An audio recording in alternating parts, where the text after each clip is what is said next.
Hi, welcome to the premiere show of Crossing the Fire Line. My name is Shelly Ramirez and I will be your hostess.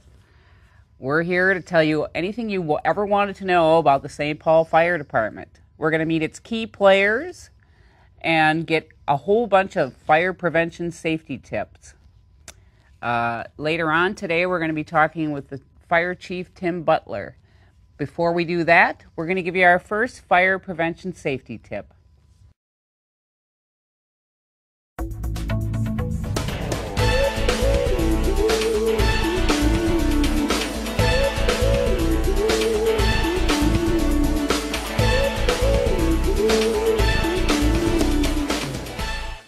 I want to talk with you today about smoke detectors and carbon monoxide detectors. It's probably no surprise to you that 3/4 of the people who've died in fires are in homes without working smoke detectors.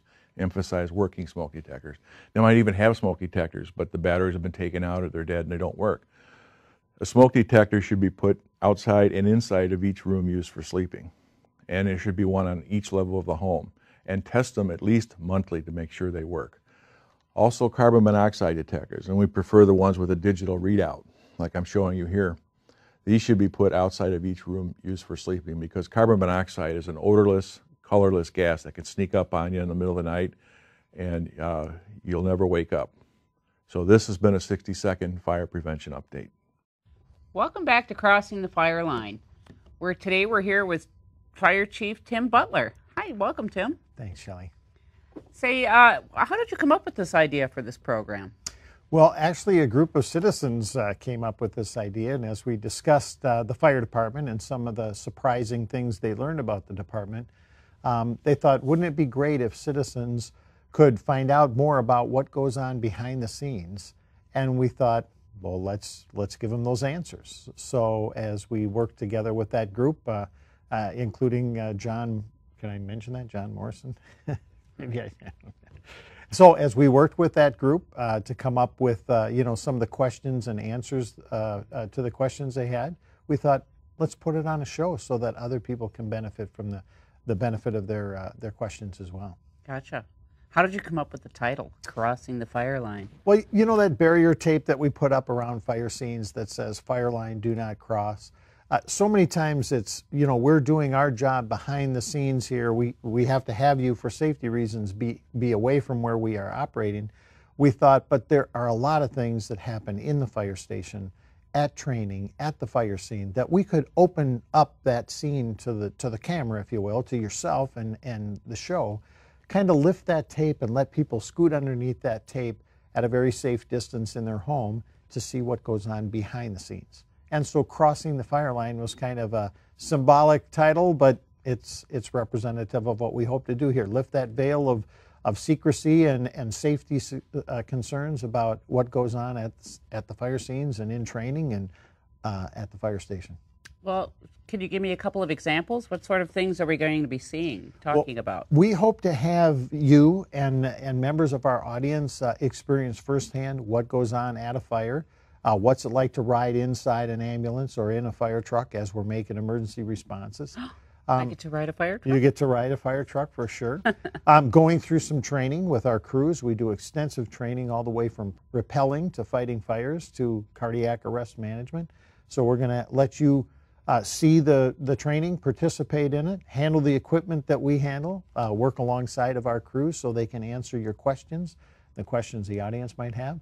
And we'd certainly like to have you in a fire station. And I heard you're a pretty good cook, so maybe a little cook-off challenge with some of our firefighters. Oh, you're on there. All right. So who are we going to meet throughout these shows? We're going to start by introducing some of the members of my key members of my senior staff. Assistant Fire Chief Jim Smith is in operations, so he's responsible for all the operations in the department. Our Emergency Medical Services Chief, Matt Simpson, will be here to talk all about the paramedic service and the really innovative techniques that we use to keep people safe when they're having a medical emergency.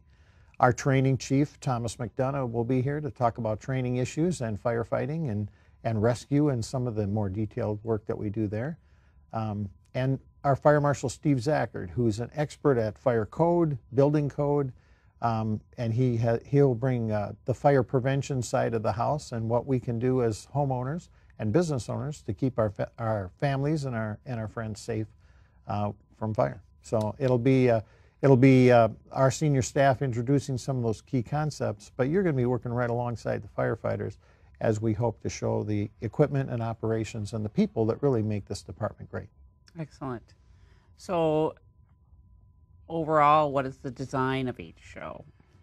What we hope to do is have 2 8-minute segments in each of the 30-minute shows. And in between those feature segments, where you'll be in a fire station or rappelling down the side of a building or something, we'll have fire prevention tips from Fire Marshal Steve Zachard. I'll add some historical comments about our department and where we came from and where we're going. Jim Smith will highlight some of our operational expertise, and we'll have little health watch updates from EMS Chief Matt Simpson to tell you how best you can protect your family and ensure that their well-being is being maintained. So those little 60-second commercial sound bites, if you will be interspersed in the program. So excellent. It'll be fun. It sounds like there's a lot of stuff to cover. Are you going to be talking about current subjects or events? We'll be talking about current things that are happening. We'll try to time the shows so that the holiday season in the winter, we'll be talking about some of the decorating tips. Thanksgiving, we'll talk about cooking safety. Some of those, we'll try to tie those to what's going on in the calendar year. But we'll talk about history, we'll talk about the future, and we'll talk really about what we do in St. Paul Fire to keep citizens safe. We want it to be focused on the citizens, the questions and curiosities they have about the fire department. So we're hoping that you'll bring that perspective and those questions to us, and we'll help try to provide the answers or show the citizens firsthand how we do things and why we do things. I'm totally going to want to know more about this cooking challenge. You're on. You're on. Hope I don't have too many competitors. It'll be fun. Okay, we're going to take a break and listen to this important message.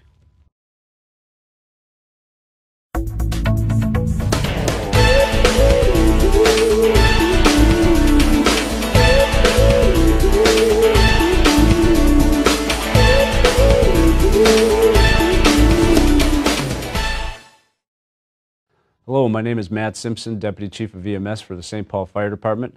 I'm here to talk with you today about strokes, otherwise known as CVAs or cardiovascular accidents.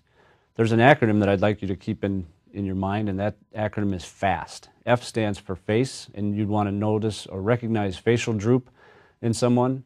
A stands for arms, and what you want to recognize there is the inability for someone to either raise their arms or hold their arms above at shoulder level. S stands for speech, and what we would like to recognize there is the inability for somebody to repeat a phrase to you. If they slur their speech or stumble over their tongue, they're more than likely not capable of having that speech problem. T stands for time. Time is of the essence. We need to get you to the hospital quickly. 911 is your answer. Thanks for taking the time. Welcome back to Crossing the Fire Line. Again, I'm Shelley Ramirez, and I'm here with Chief Tim Butler. Tim, tell us a little bit about yourself. Well, thanks, Shelley. I was born and raised in Minnesota and spent many years in the Coast Guard. First joined the volunteer fire department down in Texas in the mid-1980s, and then moved up to Minnesota again as my family left the military. Joined a little department up in Twig, Minnesota, and then in 1990 was hired by the city to be the fire communications chief for St. Paul Fire. So I've been around since 1990 here in St. Paul and in the St. Paul Fire Department. I live on Payne Avenue up in Maplewood with my wife and 3 kids. Wow. So I'm kind of curious. What exactly does your position do I'm in charge as of chief? I'm in charge of all the operations and administration of the 475 people that make up the St. Paul Fire Department. So we have 434 firefighters out in the street. 120 of those roughly are on duty at any one time. The rest are on days off and training and those kind of things. We also have a shop that maintains all of our fire stations. We have 15 fire stations in the city and a number of other buildings. They maintain those buildings and do a great job. Some of them are over 100 years old. We also have a division that operates and repairs the fire apparatus and the ambulances that we use. And then there's a headquarters staff that includes finance and personnel and other administrative functions. So you don't just fight fires. There's all sorts of things that have to be done. Can you tell us a little bit more about what else you do besides fighting fires? The core duties of our department include fire suppression, fire prevention. We operate the paramedic service in St. Paul, so emergency medical responses are done by St. Paul Fire. We operate transport service to the hospital. We are the state contracted responders for hazardous material releases and spills. So a train that derails in a northern Minnesota town might call the state of Minnesota and say, we need help with hazardous materials, and they'll call us and we'll go up and help the local incident commander mitigate those issues. So we do technical rescue, which includes rappelling and rescue high angle and low angle rope rescue, trench rescue when there's a cave in or a collapse of a trench construction area, and we do specialized rescue for building collapse. So we're a full service, or in our business we call it an all hazards emergency response department. How many fire stations are in St. Paul? We have 15 active fire stations and a couple of retired stations that we use for training and storage. There's also a training facility and there's a headquarters complex. Gotcha. And how long has the department been around itself? It was first formed in 1855 in November. We took over operations and the equipment from a pure citizen-based volunteer group called the Pioneer Hook and Ladder Company. Just a group of citizens that formed in 1854 to fight fires, and they continually had money problems and equipment problems, so the city bought them out in 1855, formed the first department with 3 pieces of apparatus and about 30 volunteers. And we've been going strong for 157 years. Wow. So 3 pieces of apparatus. I'm sure there's a lot more equipment nowadays. What Right. kind of equipment is there?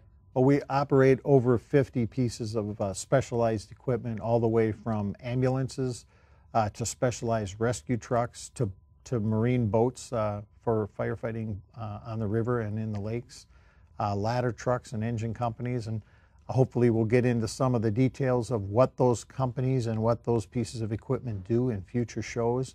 We'll show you how they operate.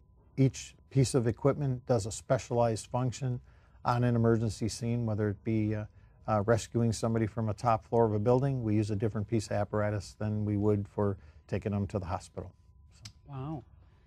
I'm kind of curious myself. Is there any particular season that has more fires than others? I'm thinking with the weather being so hot. Right. I don't know if extra air, or is that something that happens more in the winter because of Christmas trees, or? That's a great question. And it comes and goes with the season. We see a seasonal uptick in fire incidents of fire in the summertime, and that's because a lot of kids are out of school. There's a more mischievous kind of arson and misbehaving kind of fires, trash cans and garages that get lit on fire just because they don't have a lot of things to do. Thanks to our Parks and Rec department and some of the other things going on in St. Paul, they're a little bit more active in constructive endeavors.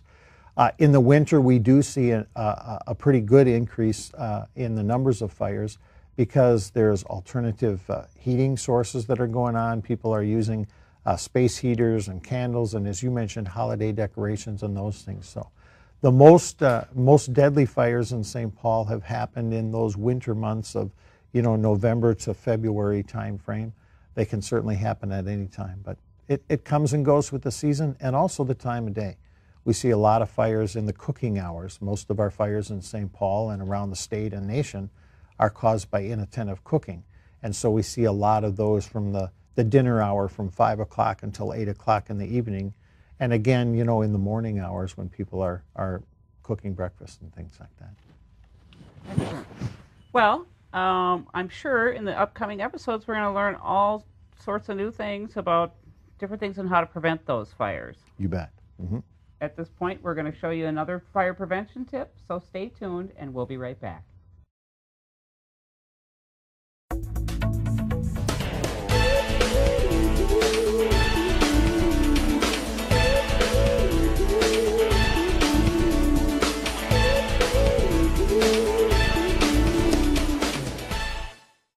So I'm here today to talk with you about recreational fires, or more commonly known as campfires. In the city of St. Paul, you can have a campfire in your yard if you do it safely and meet the rules of the Minnesota State Fire Code.